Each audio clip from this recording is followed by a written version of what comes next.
Hey everyone, I am Multiclassic Gamer, and this is a Let's Play that you might not see. I have no idea at the time of recording this, and quite frankly, I don't know if I'm even ready to LP this game. Ready to play it? Definitely, I always am.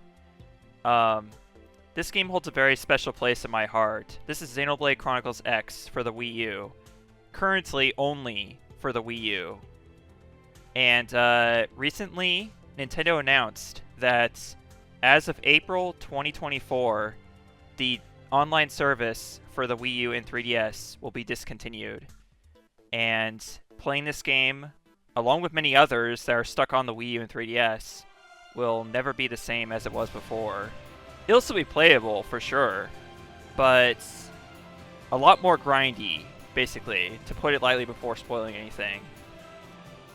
So, with all that said, folks, let's jump right into this. So starting off with the new game here, we have a lot of these settings that you can kind of tweak if you want to. Display headgear. So I'll just keep them like as is for now. Basically, yeah, everything's fine the way it is.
July 2054 AD. The Earth was caught in a great battle between unknown alien forces.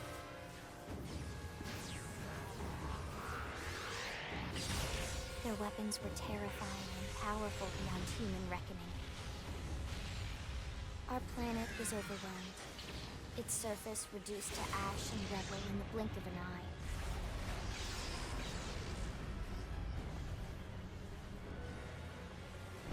The Coalition government knew the war was coming. In response, they prepared the Earth-Life Colonization Project, Project Exodus. Interstellar arcs were launched all across the planet, from every major city on Earth. Bravely, we leapt from our cradle, our home for the last 4.5 billion years. But most of the arcs never even made it out of the atmosphere.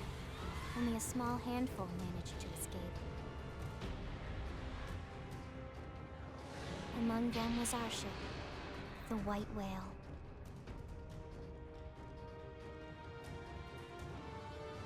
After leaving Earth behind, we spent 2 years wandering in space, searching We thought of ourselves as the lucky ones, the pioneers who would settle a new world. But our past caught up with us, literally. The alien blitz was unrelenting. If not for the efforts of a lone hero, we would never have survived. Our ship took heavy damage. We lost control. With our flight systems down, the white whale was pulled into the gravitational field of a nearby planet, its hull shattering and breaking to pieces as we plummeted toward the surface.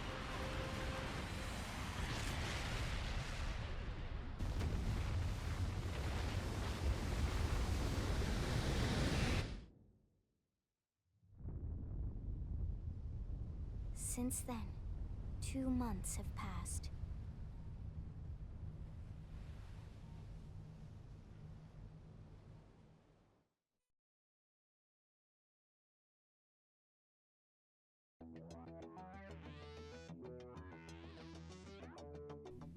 Which leads us to our character customization. So you can have a female or male character. This is a very hard choice, honestly, because I'm honestly content with either male or female character. So I've never done a Let's Play of a game that allows character customization like this, so this will be kind of interesting. But basically, yeah, so you pick male or female for your gender. You have a lot of different faces here to choose from. I'm gonna try to, like, what I really want to do is I want to go for like the character type that was in my original file this game, like way back in 2017. I'll talk about my history with this game and the history of the game itself, like in future episodes. But for now, we have a lot of tutorial and story stuff to get through for this first episode, maybe the first few. Episodes, I'm probably going to be doing hour-long episodes. I don't know if my Elgato can record for that long. I'm going to find out this time. You can also, with the right stick on the gamepad, you can kind of, rotate the camera around your character if you want to see the back and stuff. Let's see if, so yeah, we have a lot of customization options here. It's difficult to go through all of them, but first of all, we have skin color here, so you can do that, customize that if you want to. I'm just gonna keep it as is. Freckles. Oh, good without freckles. Yeah, you have a lot of customization options here. Not as many as I'm sure a lot of people would prefer, but that's pretty much how it is, unfortunately. We have cheeks, scars. Generally, with character customization, the more options you have, the better. But I don't think any game is gonna be complete as far as this goes. Let me know though if you know of like any other games that do have like a fully realized customization, character customization that people just could not find any complaints with. Definitely let me know. But yeah, as far as this game goes, this is what you get. So that's it for skin. Let's see, hair. I do like this hairstyle, but let's see what other options there are. Not only that, but there's more than just what you see, because you can press as ZR and ZL. Oh, actually, never mind. That's it. Yeah, so I thought there was like when you press ZR, I thought there'd be like more hairstyle options, but it actually just scrolls between special beard and stuff like that. So that's not what I thought it was. I think we'll yeah, I like this hair type the best. So we'll go with that. Special. Yeah, it's just what if you like the pointy, whatever you call it, the hair sticking up like that. I'll keep that. We'll do clean shave. Here you can adjust the tone of the hair. But honestly, I like the blonde hair. Like, I'm just kind of going for like kind of similar to my real appearance in real life, I guess. So I guess that's kind of what I'm doing. But you can also adjust the tips as well. I don't know, like the thing is, like a couple years ago, back in 2021, I was actually I thought about like getting a wig to have like blue hair because I kind of like the idea of that. But I changed my mind. I'm content with blonde hair for now. Yeah, so this is good enough. We'll just do this. Pupils, so you can actually customize your pupils, sort of. Except with this hairstyle, it's kind of difficult to see them. You don't get to see them very much. But still something really cool you can do. I have blue eyes, so I'm going to be making the eye colors blue. But first of all, let's decide on this.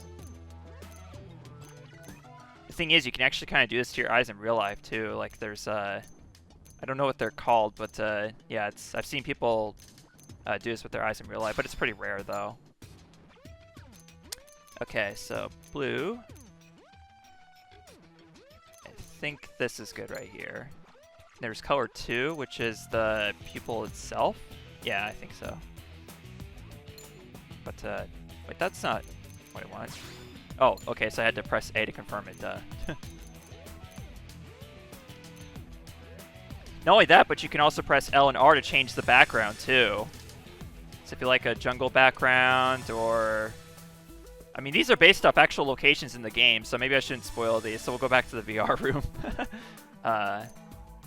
So, let's see. But yeah, I like, yeah, just blue all the way is good.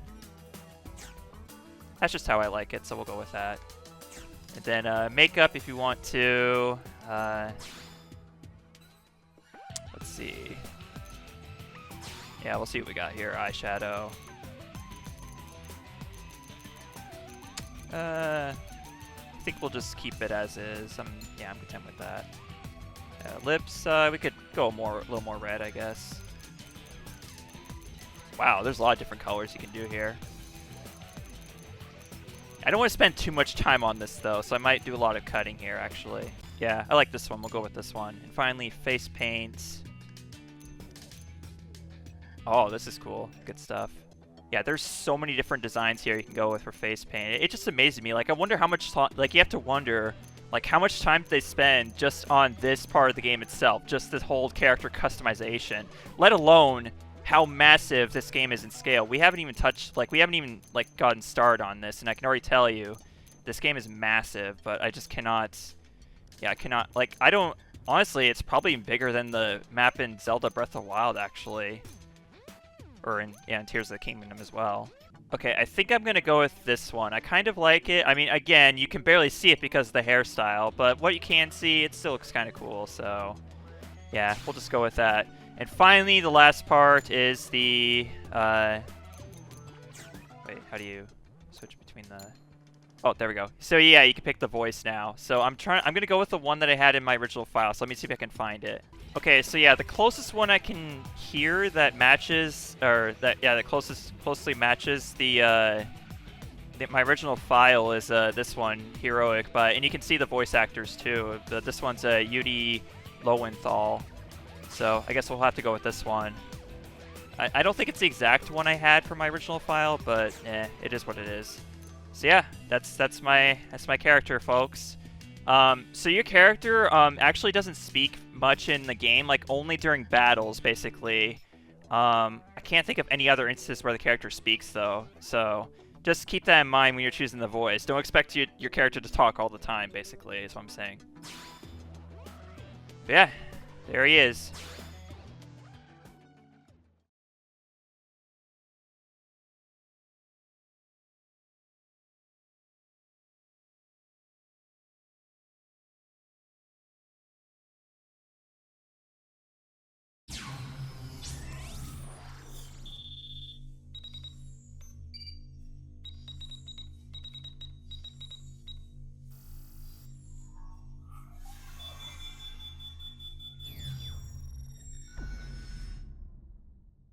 Attention, external access confirmed.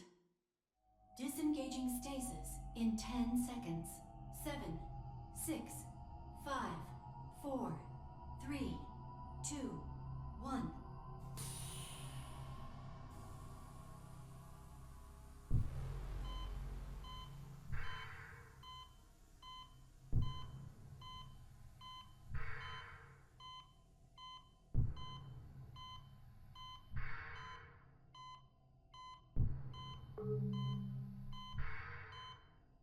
Releasing hatch. Please stand clear.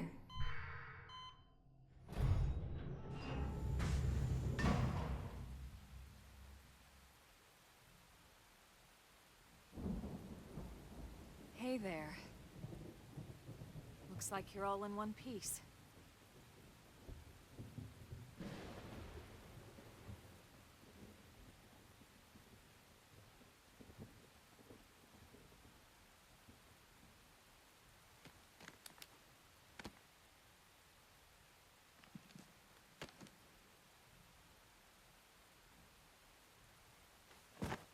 Careful. Just take it nice and slow, okay? Your senses will need time to reactivate.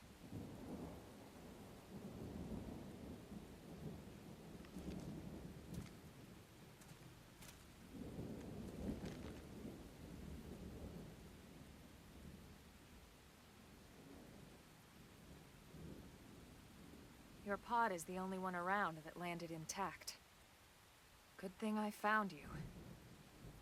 My name's Elma. You want to tell me yours?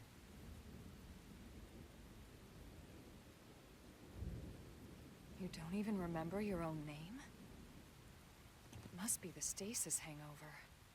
That's not good. Just try and focus, all right? Okay, so I didn't think about this either, like whether I should call the character its default name, which is Cross, or I could call it Multi, I guess.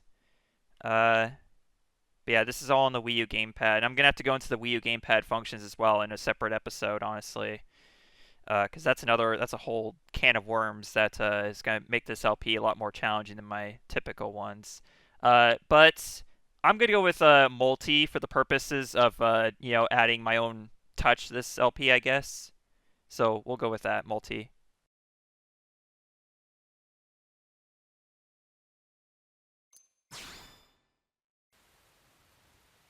Good, there we go. What else you remember? It'll come. In the meantime, I'll get you up to speed here as best I can. How are your limbs? Can you move? Okay, so here we're going to get into these different, this is basically how you customize your character's behavior sort of in the game. Like you sort of during a lot of conversations and a lot of dialogue, there'll be moments like this where you get to choose between different responses, like based on how you want your character to present themselves, sort of. It's very complicated, but some of these choices you make might affect future missions in the game, or they might affect just the current conversation. You never know. This one, I'm pretty sure, won't affect much, no matter what you choose here. So the question here is, do I want to be honest about how I'm feeling, or do I want to just kind of just kind of brush it off, like pretend like nothing's wrong? But honestly, I think in real life, I would probably, maybe I just want my character to be more like just how I am in real life. I feel like I would just kind of downplay my suffering. So we'll just say I'll show my body's working fine. We'll take it easy while you shake the stasis out of your system. One step at a time, all right? First things first, you'll be needing a weapon. There you go. All right. Let's get going.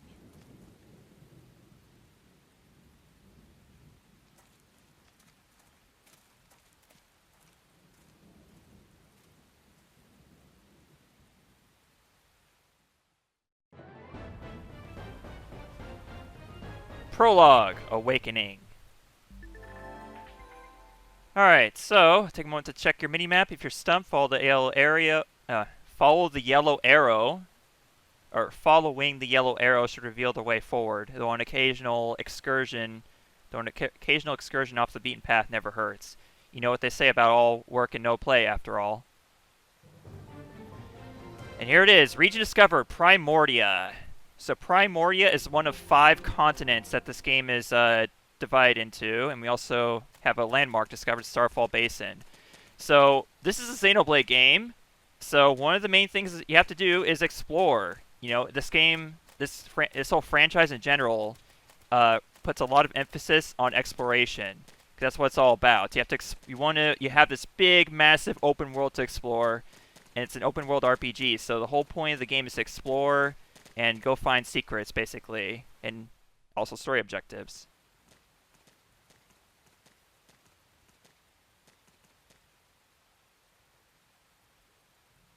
Most of the white whale's life pods didn't survive the crash, like this one.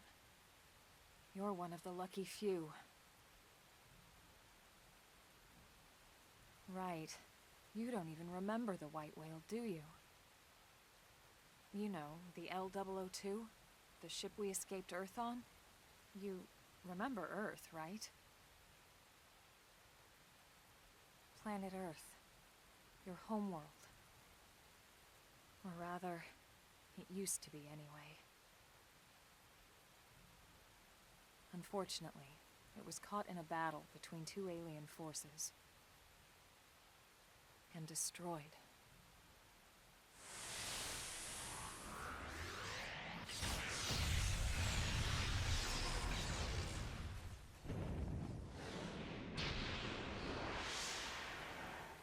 Ring any bells? Don't feel bad.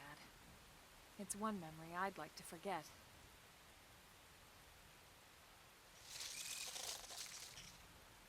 I know. It's been following me for a while now. I didn't want to alarm you, but we're going to need to defend ourselves. You up to the task?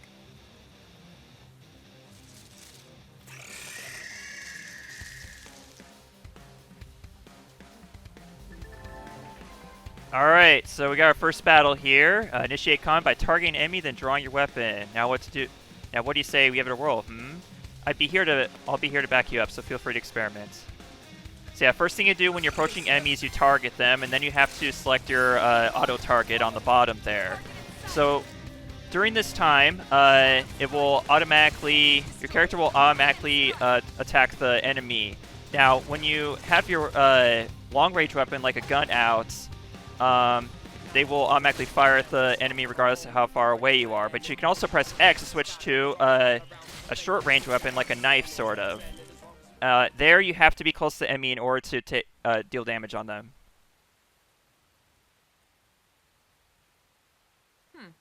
You're not half bad. There's plenty of work back in the city for someone who knows how to handle a weapon, you know.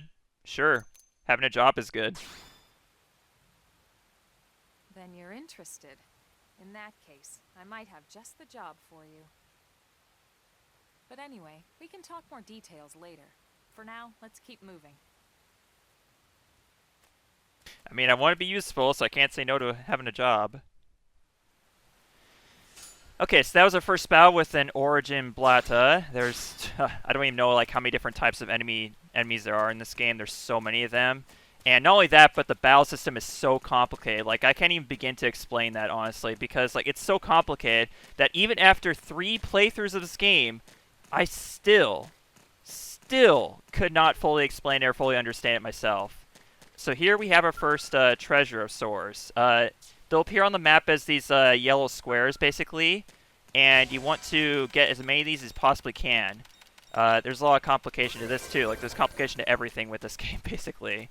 But that was our first treasure right there. Basically, walk up to them and you tap the A button if you're able to get them, basically. But you won't be able to get all of them at first. It'll take some time. Here we have some enemies that will actually kind of disguise themselves as flowers. Let's see if we can aggro one of them. Because you want to fight as many enemies as possible to increase your experience, because that's, you know, it's an RPG, so that's to be expected with this type of thing. We have another treasure here. Okay, so I guess there wasn't yeah, I guess there wasn't any enemies here, but I'm pretty sure one of these, somewhere out there is going to be one of those enemies that kind of does that. And also, as you saw, we actually leveled up for the first time there. This is our first collectible. There's also achievements in this game, too, as you can see on the top left corner screen. Yeah, there's so much happening at once that it's going to take some time for me to explain all of it. But we got some level 1 enemies here, so I'll go ahead and fight these real quick. You want to fight as many enemies as possible and kind of level yourself up. And there... Oh, I did that too early there. So, here... okay, that battle's too fast. I need to actually... Let's fight an enemy leveled above us, actually, so I can explain things better.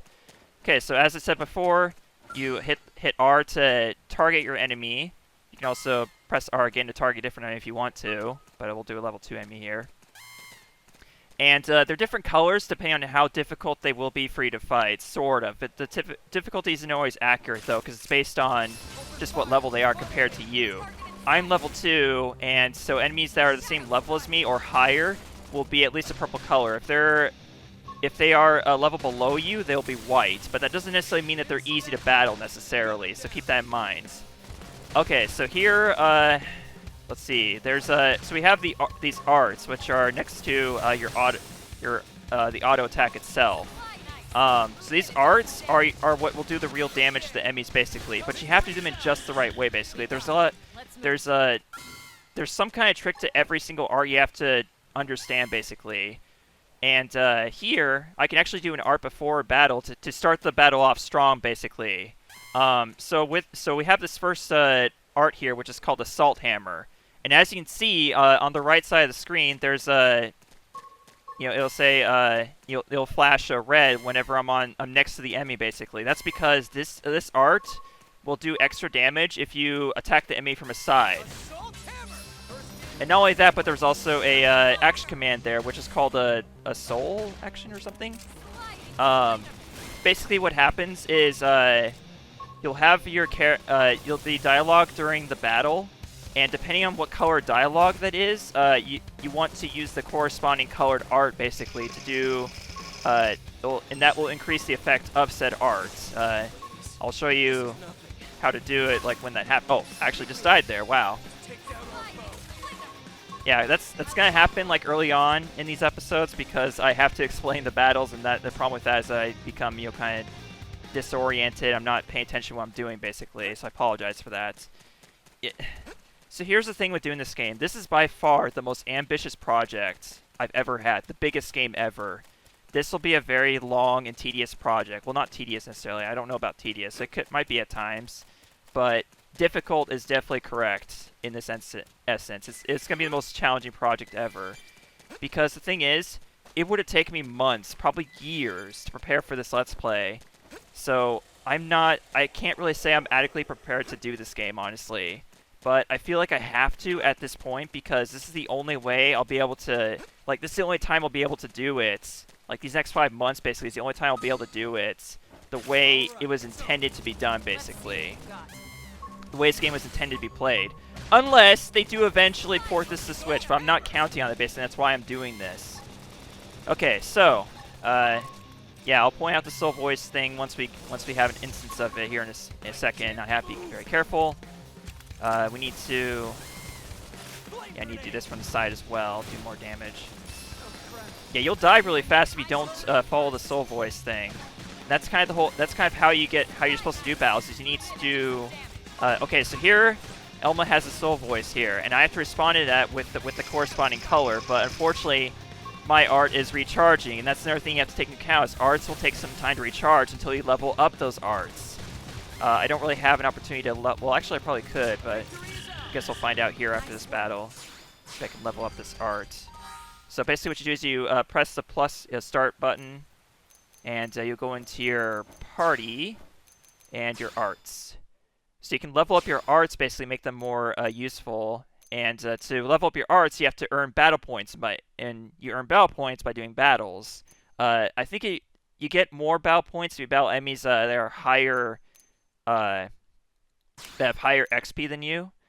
And I can level up my arts with just a single...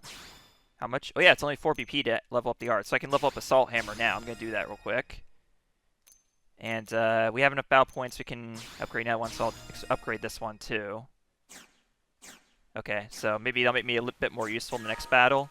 But soul voices are basically the main way, the main gimmick of battles that you have to do in order to be successful at them. Yeah, see, this is gonna be very challenging to do, but I have to do this now. Okay, so also your own character can have soul voices, and it'll be up to the CPUs to respond to that soul voice in order to get the increased effect, basically. So yellow arts are long-range attacks. the red arts are the melee arts, so those are the ones you do with close range, basically. Green arts are buffs, I do believe. I could be mistaken though. Okay, it's still taking some time to level up. That's one of the reasons you want to upgrade your arts is because that will cause them to charge faster. Okay, there we go. Oh, that's the first gold drop right there. Those tend to get you more special pickups, basically. More useful pickups? I don't know. And one of those things was actually an upgraded assault rifle, so I'm going to use that for my character, actually. Oh, except I can't. Wait, actually, no, that's okay, that's a dual gun. So actually, that's going to be something Elma can use. So Elma is a different class than our character, and I'll explain classes much later, but basically she uses a dual weapon, so she can use this advanced Storm dual guns that we just got. So that'll also, so changing your weapons will also be another way to increase your efficiency in battle. Alright, let's do it. So yeah, you can also topple your enemy, which causes them to fall down and not be able to attack for a few seconds, basically. This is another way of increasing your chances of winning battles.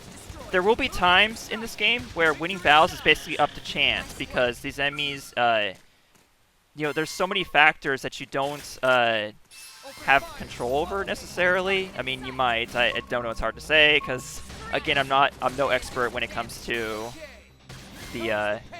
Oh shoot! I just did that at the wrong time. Yeah, you want to be in the right position to do your arts. Oh jeez. Yeah, like when you're responding to a soul voice, basically. Okay, that's not good. Okay, I want to do this from the side. I don't know if I did it right. Okay, there I did. Yeah, you'll see. Yeah, you can see like all these numbers popping up. Those are that's the damage being done, like the number of damages being done to the enemy.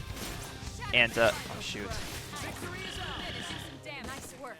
So yeah, these collectible crystals, these crystals that contain collectibles, it's pretty much randomized, like what item is inside them.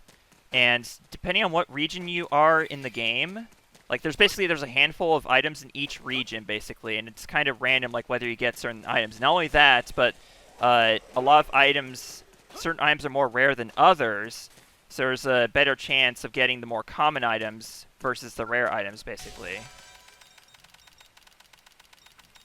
So another thing you can level up is your blade level, basically, and by increasing your oh, it's not blade level? Oh, I don't have access to that yet. Okay, so by increasing blade level, you'll be able to. That will allow you to. So I guess we'll get more into blade level later on, but basically it's going to allow you to commit more field actions, basically. And essentially what that comes down to is the treasures. So we can't really do anything with that for now. Let's see if I can take on one of these stone poduses. It's one level below me, but that doesn't necessarily mean it's easier, because this is a pretty big enemy, so it could probably do a lot of damage to us, regardless of what level we are. Now your HP will increase depending on your level, and not only that, but also to heal yourself, all you have to do is just basically not be in battle. Basically, you heal automatically when you're outside of a battle. I'm gonna hold off on my arts until Elma does a soul voice, but actually it looks like we're doing just fine here. So we got 22 experience there. Now, if you want to know how far you are from a level up, you can just pause your, go into the pause menu. It's not really pause because the game's not paused, obviously. You can still move like while you have this menu open. But you can see how far you are from your level up on the bottom right there below division. So the first level there is our experience level. The second is a class level, which we'll get into later. And the third is blade level, which again we don't have access to yet. But yeah, for experience we have 41 out of 120. So once we get 120 experience, we'll get up to level 4. Not only that, but that number increases exponentially for every level up that you get. So it's gonna take longer to level up the further we get. Not only that, but there's also a level cap in this game. You can only get up to level 60, whereas enemies can be up to level 99. But we won't see any enemies that high level yet for a while. But there will be enemies in the 20s and 30s in this first continent of the game, basically Primordia. You can find them like anywhere. And not only that, but there's different ways of aggroing enemies, and sometimes it can be just from sight alone, from them seeing you. So you have to watch out for that. But we haven't gotten into... Oh, yeah, actually, yeah, right here. Oh, yeah, and also new landmark, Shadow Rise. Here we have these Noctobladas. As you can see, next to the level number, there is a lightning bolt and an eyeball. The eyeball indicates that the enemy can be aggroed just by seeing you, and a lightning bolt means that they have motion-based aggroing. So if I simply approach this enemy, even from behind, they'll still be aggroed. So it's better to just attack these guys from far away, basically. And I just missed there because I had the knife out instead of the assault rifle. Okay. So I'm going to attack from the side here, do more damage with this art here. Perfect. So we inflicted topple there. So yeah, that was good. And we just leveled up our class too. Now, when you level up your class, you can increase the so by leveling up your class, that's how you access more arts and also more skills, which we'll also get into later because they're kind of similar to arts, but they're not actually something you select. They actually have an effect on your character during battle, essentially. We got some pretty good pickups here from this battle. We got these, although these are only usable by Elma because again they're dual weapons basically. So let me get a little bit into classes, sort of, like just for now. Like I'm not gonna go fully into this, but not only that, but also okay. So how do I start here? The character that you play as. Well, actually, not necessarily you play as. You can also play as the other characters if you want to. So I can switch to Elma if I want to and play as her instead. But starting with just your cross. Yeah, we'll say cross because even though it's I named the character Multi, but for the purposes of this Let's Play, I'll say cross, like if I'm referring to the character itself. Cross can can follow any of these paths and become essentially any class you want, essentially. But the class that you pick will affect what weapons you have access to and what arts you have access to. You can't just use any weapon or any arts that you want. You have to be a certain specific class in order to do so. You start off as a drifter, which is kind of like just the class you start out with offers a balanced variety of arts, but provides no stat bonuses. So if you want to get stat bonuses, which will make you more effective in battle, you have to start following these chains once you fully level up drifter. So right now I'm rank 5, and once I get to rank 10, I'll be able to access the next or not the skills. I'll be able to access the next class, so I can choose between Striker, Commando, or Enforcer. Okay, so the objective on the map is marked by the yellow glowing spot, so yeah, this is where our next objective is, right here. So, yeah, we're about to take in... Basically, this is like the moment in Breath of the Wild where you step out of the Shrine of Resurrection for the first time. This is basically the same thing right here for this game, so yeah, enjoy the view.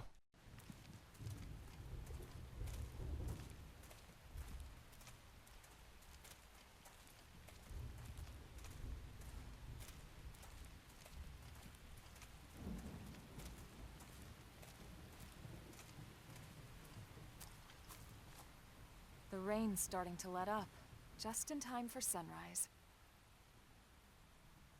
Follow me. I promise you're gonna love this.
Pretty wild, huh?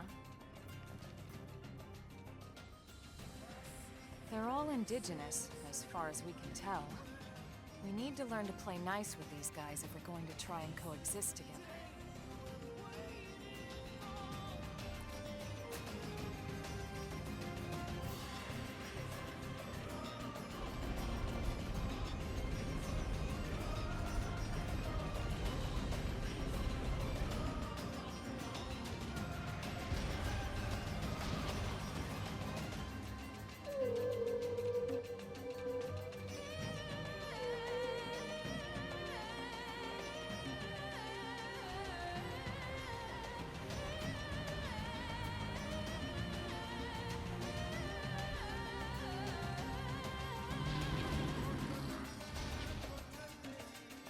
We call this planet Mira.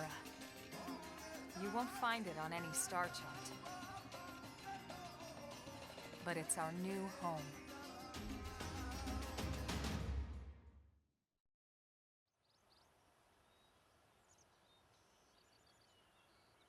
Recognize the habitat unit?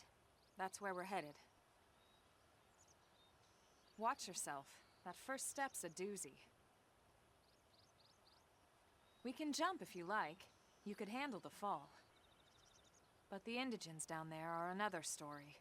Some big, some mean, all nasty. Given our options, the high road here would be the safer way to go, relatively speaking.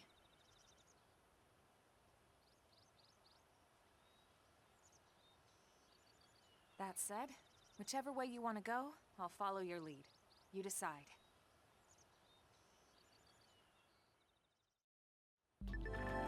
Yeah, I'm gonna be smart and take the high road here. Okay, so sprinting. If you want to reach the habitat before sundown, we'll need to pick up the pace and start sprinting. Sprinting is good for times when you need to get somewhere in a hurry, or when you need to break out of an especially hairy situation. So yeah, it's just telling us how to run basically, just by holding the, or pressing down on the left stick on the Wii U gamepad. Okay, so, first of all, what the game just showed us there is only a fifth of the game map. This is Primordia, the first continent of Mira, planet Mira. And yeah, this is our home basically, and this is also where our big sandbox we get to explore for the next 100 or so hours, or 200 hours, or however long this LP takes. Okay, Shadow Rise BC. So yeah, we have base camps throughout the game where you can basically check. Here it says check. You can actually change the time. Basically, that's all it does. So yeah, there's a lot of clocks throughout the game, or not really clocks, but like just areas where you can change the time. And basically, whenever you're out in the outside of the habitat unit, that basically means looking for these base camps, and that's where you can check the time. There are certain missions that you can only do during certain times of the day, basically, and it's on a 24-hour.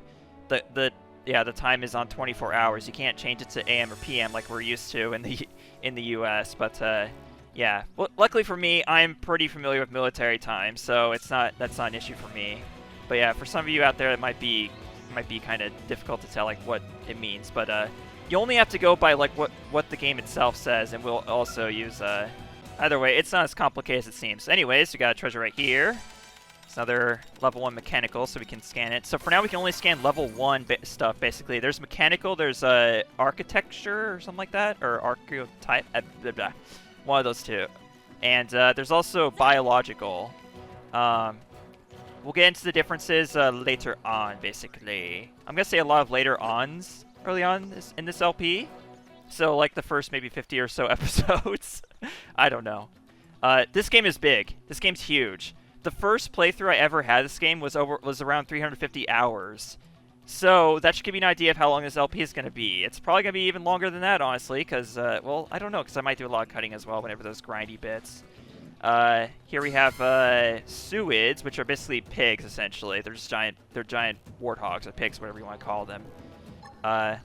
We're going to, I'm going to take a risk here and fight this level 3 one here. I mean, not really risk, because it's level 3. It's the same level as us, so it can't be that difficult, can it? Let's see how well I can do here.